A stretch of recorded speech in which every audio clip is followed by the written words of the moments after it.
Hello everyone, I'm Meteorologist Charlie Ironmonger. Thank you so much for joining me today for your 10 a.m. news and weather update from the First Alert Desk. Now we've got news out of Craven County where a man was essentially, according to deputies, caught red-handed stealing items from a home. Craven County deputies were called to a reported break-in in progress yesterday at a home in the 2300 block of Highway 101.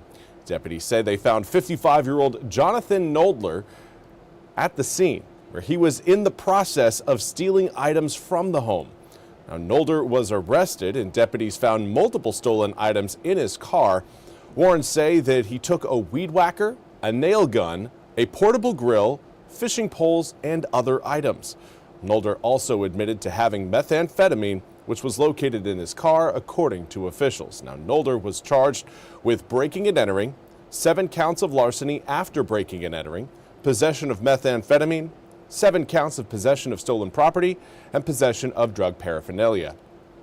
He's being held in the Craven County Detention Center under an $85,000 bond. And now we also want to turn our attention to a train crash that happened in Spain. NBC's Raf Sanchez has more. The death toll continues to rise following that high-speed train derailment in southern Spain. Now, Spanish authorities are saying there were some 300 people on a train heading from Malaga back to the Spanish capital, Madrid, at around 7:45 p.m. last night. That train appears to have jumped the rails and ended up on the same track as an oncoming southbound train.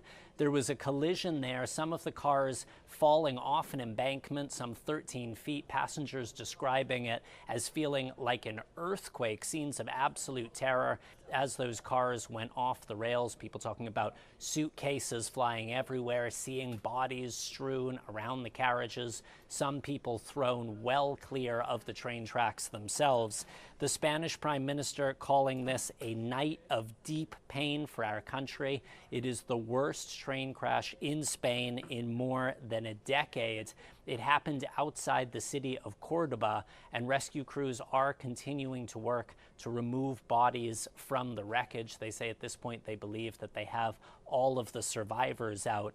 But a major investigation now underway to try to figure out what caused this, and it has both authorities and experts baffled. The Spanish transport minister saying it is extremely strange that the accident happened where it did, because that is a straight part of the track that was recently renovated. Also saying that the train itself is fairly new, just 4 years old. So a lot of questions right now from the families of those who lost their lives. Raf Sanchez, NBC News, London. Thank you, Raf, for that report. We now turn to your weather forecast. It's a beautiful sunny day outside today. Air temperature is going to end up about 10 degrees cooler than our seasonal average, but we can't complain too much. It's January. It's wintertime. You anticipate air temperatures, again, fluctuating a bit. Some days you're going to be above average. Other days you're going to be below average. Today is one of those below average days, but it looks beautiful when you just are looking outside. When you're standing out in it, you can certainly feel the chill. Right now we've got 37 degrees in Washington, beautiful sunny skies overlooking the Pamlico River. A southwesterly wind at 6 miles an hour is making 37 feel more like 32. So make sure you grab the jacket as you head out the door. Air temperatures are starting to rise, but doing so slowly. Going to be getting into the upper 40s later on this afternoon. And normal this time of year is right around the mid to upper 50s, so we will end up shy of our average today, but at least we've got the sunshine and the southwesterly winds that will help warm us up a little bit warmer than what we would have been if the southwesterly winds were not in place. Winds today not going to be all that breezy, anticipating about a 5 to 10 mile per hour breeze in the afternoon. Air temperatures again into the upper 40s as we head towards really 2, 3, and 4 p.m. Plenty of sunshine today will lead to, again, clear skies overnight tonight. Not really seeing any sort of major cloud cover system moving into the east until we get to the tail end of this week. In fact, we've got our sights set on what could end up being another wintry system heading our direction over Saturday and Sunday. Coming up for tomorrow morning, though, again, starting out cold. 24 degrees at 7 a.m. Turns to 26 by 8, 28 by 9. Still, some areas below freezing as we head towards 10 a.m. Finally getting above the 32-degree mark as we make our way towards 11. And then tomorrow, likely seeing temperatures plateau in the low 40s. Now, a north-northwesterly wind will be in play tomorrow. It's going to be a dry front that moves by the east later on tonight that will again help push some of that colder air into eastern North Carolina.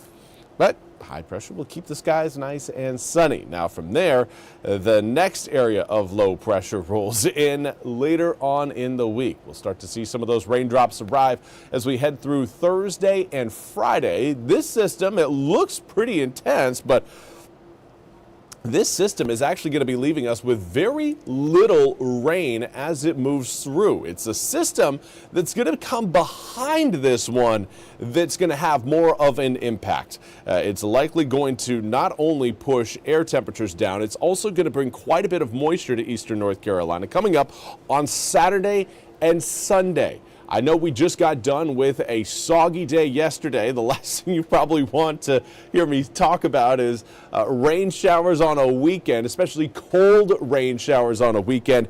But unfortunately, that's exactly what we're looking at for both Saturday and Sunday. In fact, an opportunity for some freezing rain is looking possible coming up over Saturday night into Sunday. So that's something we're going to be keeping a very close eye on this week. Still a little bit too soon to call for a first alert weather day, but that is something we are certainly trending towards, certainly on Sunday, possibly even on Saturday as well, possibly Saturday evening, Saturday night.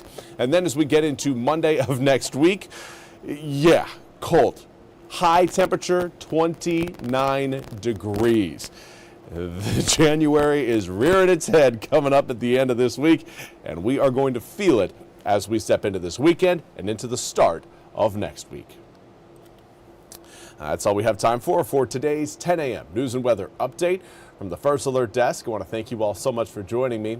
Now, we'll be back coming up tomorrow morning at 7:10 a.m. with Jim and Gigi. Until then, I hope you all have a fantastic day.